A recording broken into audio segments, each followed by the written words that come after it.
de Saquarema, no Polo de Bacaxá, né? Esse projeto tem como tema os direitos da criança e dos adolescentes. Estamos estudando o curso de Serviço Social com a disciplina Direitos Humanos com o professor Robson. Estamos cursando o terceiro período da turma B, e o nosso grupo é formado por Ângela Parreira, Jusceia Soares, Sara Nascimento e Valéria da Rocha. Esse é o nosso grupo para apresentar esse projeto de extensão. Bem, bem-vinda, Michele. É um prazer ter você como nossa entrevistadora. A Michele, ela é orientadora educacional do Colégio Edilson Vignoli de Marins, né? É onde ela atua atualmente, como orientadora educacional. Eu sou a Sara, é um grande prazer receber você, Michele. Seja bem-vinda. Muito obrigada, boa tarde. Tá. Então, vamos iniciar a nossa entrevista, Michele, com as perguntinhas básicas, né? Então, você pode se apresentar e fazer sua autodescrição? Claro, primeiro, muito obrigada pelo convite. Meu nome é Michele Maria, sou, como você já citou, Sara, sou orientadora educacional da Escola Municipal Edilson Vignoli de Marins, que fica na cidade de Saquarema, aqui no estado do Rio. Sou, fazendo aí a minha descrição para quem não consegue nos visualizar, né? Sou branca, tenho olhos claros, cabelos encaracolados, uso óculos, sou baixa, sou extrovertida, dinâmica, gosto de conversar, inclusive com os meus atendidos, com os responsáveis dos meus atendidos, e é um prazer estar aqui com vocês. Sou graduada em letras também, e em jornalismo, tenho especializações em algumas áreas, né, em gestão ambiental, gestão educacional, dentre outras, né, são 7 especializações, tenho mestrado em rádio, doutorado em TV. Ah, ok. Então, Michele, quanto tempo você atua nesse seu setor? 7 anos eu venho fazendo trabalho com orientação educacional. Nesta mesma unidade, já havia trabalhado anteriormente numa unidade com educação infantil, né? Com creche, desculpe.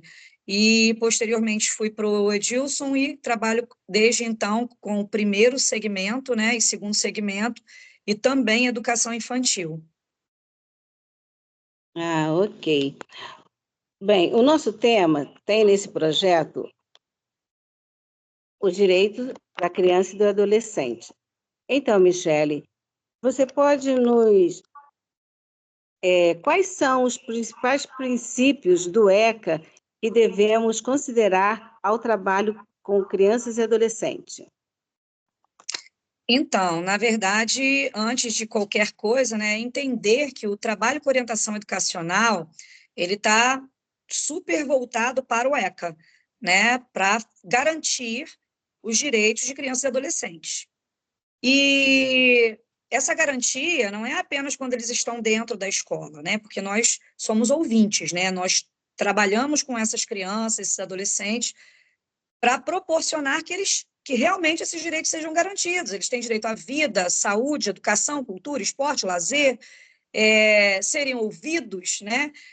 O que eles dizem que é extremamente importante para que eles tenham no futuro a garantia deles realmente estabelecida, não só desde de 1990, né, quando o ECA foi implantado, quando a lei foi aprovada, mas eles precisam ter essa lei que hoje veio para garantir esses direitos desses adolescentes.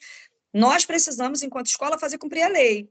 Então, assim, muitas pessoas pensam assim, mas isso não é função da escola. Depende, né? Então, a gente faz sim cumprir a lei quando a gente sabe que está sendo violado o direito dessa criança ou desse adolescente. Se chega ao conhecimento do orientador educacional e o orientador não faz nada, ele cometeu tanto o crime quanto aquele que está cometendo quando a criança foi relatar para você que foi, por exemplo, abusada sexualmente ou foi agredida por alguém. E se a gente faz essa escuta e não leva em consideração, achando que pode ser uma brincadeira daquela criança ou uma fala, de repente, que naquele momento é mal colocada, não existe isso. Nós precisamos, sim, enquanto orientação educacional, respeitar o que foi dito pela criança, pelo adolescente, ouvir o que essa criança disse e levar, sim, em consideração e buscar, né, os fundamentos para que seja feita a investigação se realmente está acontecendo, porque aí já não é mais com a escola, e fazer-se cumprir a lei caso realmente esteja acontecendo alguma coisa, né, o direito dessa criança tenha sido violado. Então. Então, como podemos proteger as crianças e adolescentes contra negligências, discriminação, exploração e violência na escola, na família ou na comunidade? Então, né, como eu estava dizendo, né, na verdade é uma continuidade aí do que eu havia dito anteriormente. A gente faz essa escuta dessa criança e como que a gente vai fazer para garantir que esse direito dessa criança, desse adolescente, não seja violado? Ela foi agredida, ela chegou na escola e contou, procurou a orientação educacional para contar. Qual é a função da orientação educacional a partir daí? Acionar os órgãos competentes, porque nós, enquanto escola, não podemos muito. Nós não temos poder de polícia, mas nós temos o acesso a quem tem. Então, o que nós precisamos fazer?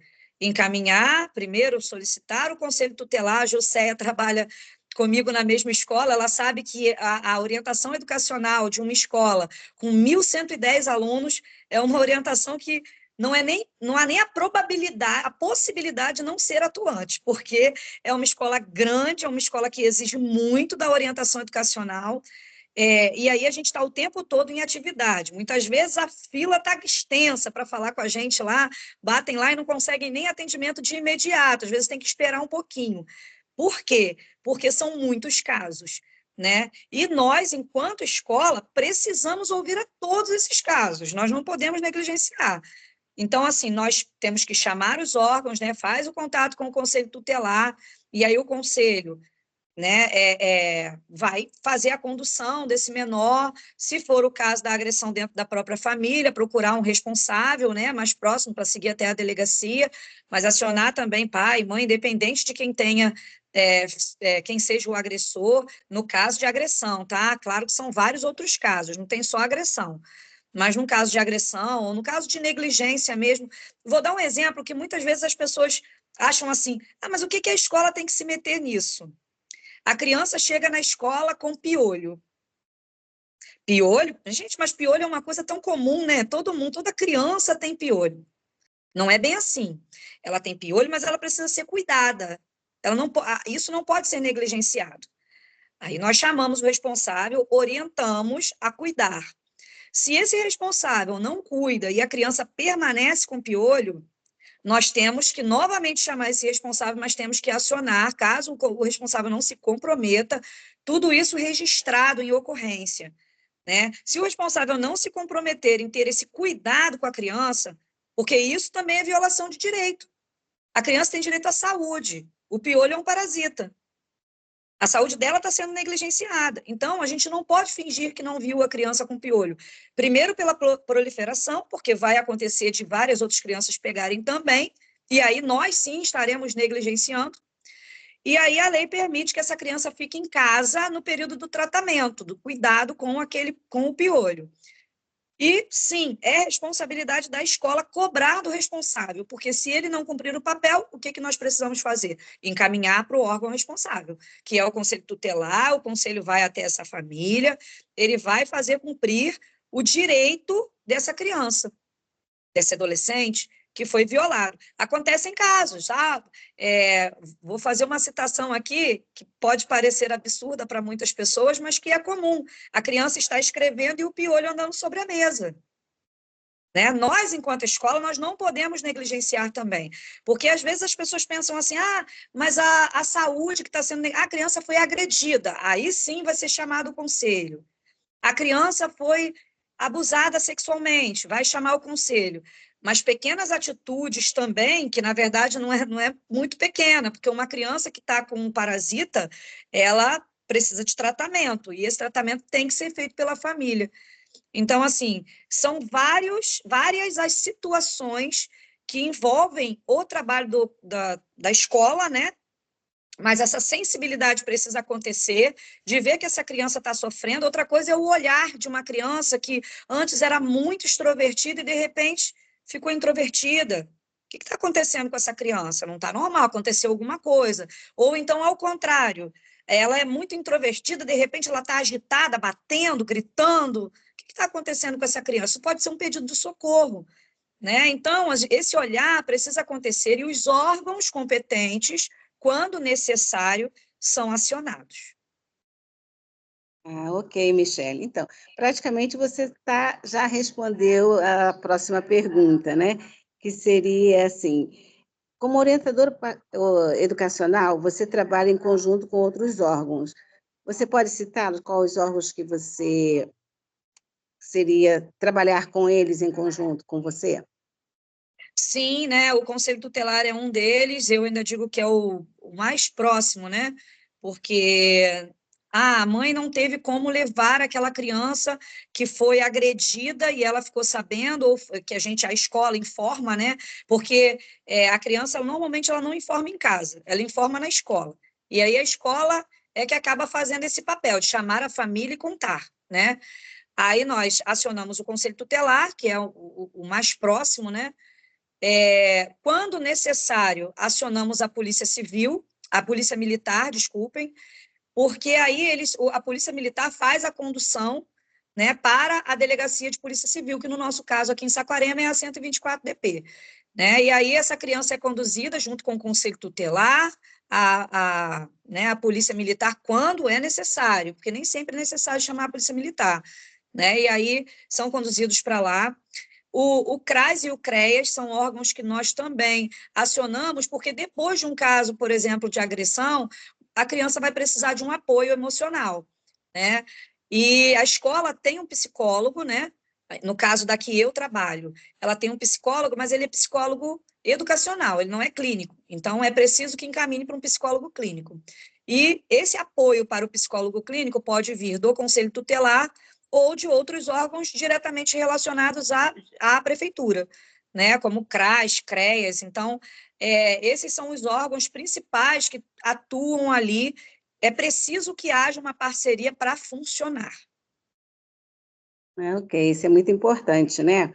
Então, Michele, você poderia nos relatar algum caso assim ocorrido no seu equipamento de trabalho, no qual você precisou intervir utilizando um desses órgãos? Posso, claro. Vou dar um caso de uma determinada criança, claro, logicamente não posso citar nomes, não posso citar a idade, não posso citar, mas é uma criança que vinha sendo agredida supostamente pela madrasta. A Jusceia conhece bem esse caso.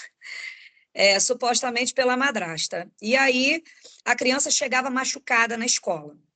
E aí é um exemplo que eu vou dar aqui, é um exemplo do motivo pelo qual eu digo que precisa haver essa parceria, porque se não houver parceria entre os órgãos, e aí eu retorno na pergunta anterior, o trabalho não acontece, e quem sofre é quem está na ponta, que é a criança.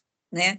A criança chegou na escola com a testa, com um machucado muito grande, e ela relatou que havia sofrido uma queda.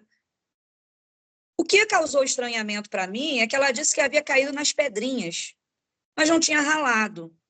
Era realmente uma pancada, o que a gente chama de galo, né? Um hematoma bem grande na testa, mas bem grande mesmo. E aí eu comecei conversando com essa criança, tentando fazer com que ela contasse o que tinha acontecido, e ela sempre dizia, não, tia, eu caio muito. Porque ela sempre chegava com um hematoma, sempre. E aí ela não dizia nunca, e a gente chamava na escola a madrasta, e a madrasta não assumia, logicamente. Aí eu falei, não, tem alguma coisa errada, eu vou chamar o pai. E o pai nunca ia à escola. Insisti, falei que não poderia ser a madrasta, porque quem assinou a ficha de matrícula foi ele, e ele precisaria realmente ir à escola. E ele foi à escola. E aí ele disse para mim que a madrasta cuida muito bem da menina e que jamais teria feito algo contra ela.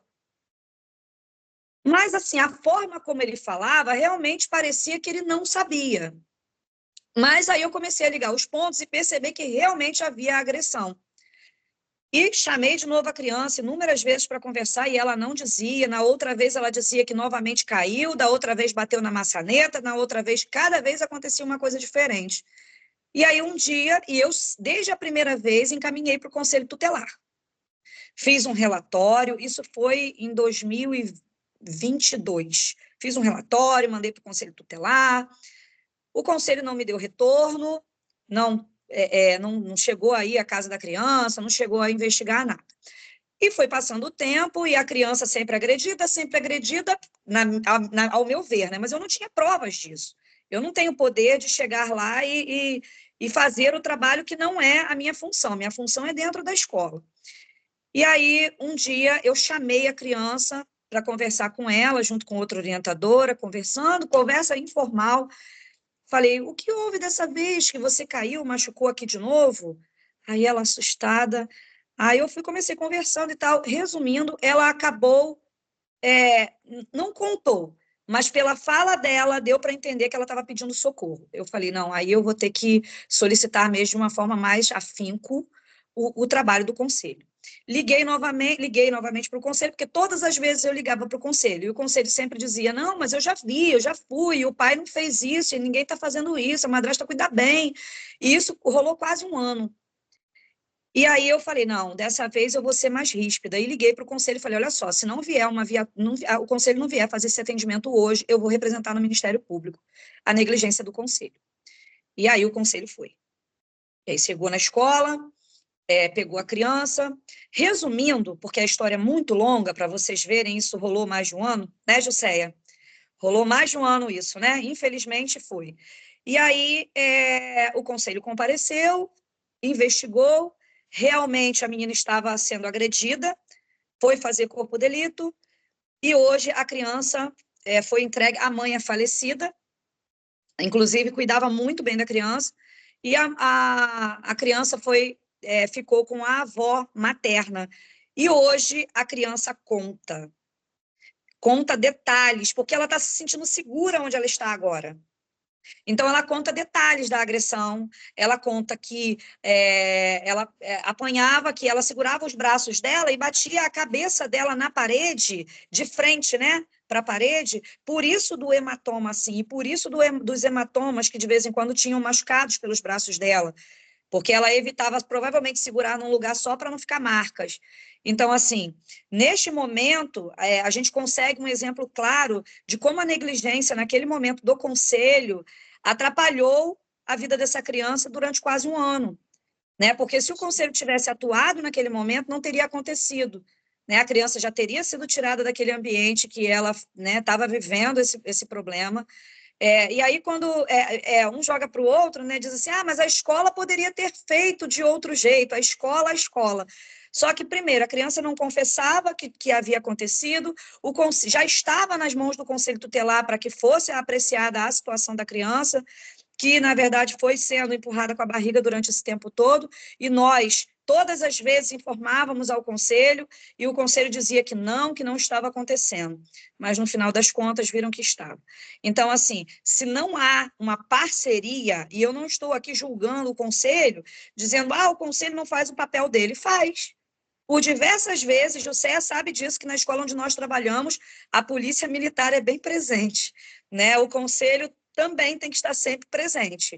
Mas se não for mais incisivo, né, a gente não consegue mostrar que os nossos casos são tão graves quanto outros casos de outras unidades. Que os nossos casos também precisam de tanta atenção quanto os outros casos. Porque se são poucos conselheiros, é preciso que seja revista a legislação, né, do número de conselheiros a serem votados na cidade, serem eleitos na cidade, né? Mas aí já é uma outra política pública que não depende de nós enquanto escola, né? Depende de toda uma cidade, uma mobilização, para que exista, né, uma apuração. Está sendo realmente, efetivamente, estão sendo resolvidos os casos? Todos? Todos não, porque não dá para realmente estar em todos os lugares ao mesmo tempo. Mas precisa ter um olhar sensível. É preciso que os órgãos de defesa da criança e do adolescente estejam trabalhando em parceria para que funcione. Ok, Michele. Então, esse é um dos seus maiores desafios, né? Pode citar um dos seus maiores desafios que você encontra dentro da sua profissão? Então, este realmente é um dos maiores desafios, né? De conseguir essas parcerias. Nós temos pessoas X, Y, claro, eu não vou citar nomes aqui, que a gente liga e prontamente estão lá, nos atendem, né? A Polícia Militar também nunca negligenciou com a gente, todas as vezes que a gente solicita pelo 190, a Polícia Militar está presente, né? Porque muitas vezes a gente precisa. Mas o desafio é esse, é fazer com que as pessoas tenham um olhar sensível e olhe para o outro com empatia, acreditando, não negligenciando também, porque negligenciada ela já está sendo na família. A gente não pode também fazer o nosso papel com negligência, fingir tapar os olhos, fingir que não está vendo que uma criança está sofrendo. E se está sofrendo, isso sim, vai prejudicar a vida dela inteira. E eu nem digo aqui enquanto escola, enquanto conteúdo, porque sim, atrapalha muito.